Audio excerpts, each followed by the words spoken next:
Hello foodies, welcome to healthy recipes YouTube channel. చపాతీలోకైనా రైస్లోకైనా ఇట్టే సెట్ అయిపోయే spicy and tasty aloo carrot ఫ్రైని ఎలా ప్రిపేర్ చేసుకోవాలో ఇవాళ చూసేద్దాం.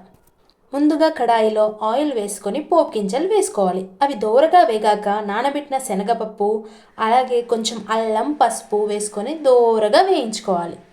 ఈ శనగపప్పు బాగా వేగాక ఆనియన్ క్యారెట్ వేసి మంచిగా కలుపుకోవాలి. అలాగే మీ టేస్ట్కి తగ్గట్టుగా సాల్ట్ వేసి మంచిగా మిక్స్ చేసి మూత పెట్టాలి.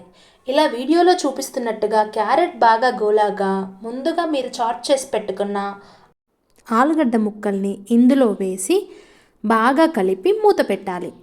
మంటని మీడియం టు హై ఫ్లేమ్లోకి టర్న్ చేస్తూ ఆలుగడ్డల్ని బాగా ఫ్రై చేసుకోవాలి.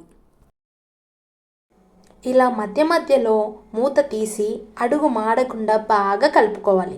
ఇందులోకి మీ టేస్ట్కి తగ్గట్టుగా కారం, పచ్చి ధనియా పౌడర్, వేయించిన ధనియా పౌడర్ వేసి బాగా కలుపుకొని మూత పెట్టేయాలి. ఆఫ్టర్ 3 to 5 minutes మన ఎంతో టేస్టీ అండ్ హెల్దీ అయిన పొటాటో క్యారెట్ ఫ్రై రెడీ. మీరు మీ ఫ్యామిలీ అందరూ కలిసి చపాతీలోకి కానీ రైస్లోకి కానీ దీన్ని సర్వ్ చేసుకోండి. Thank you.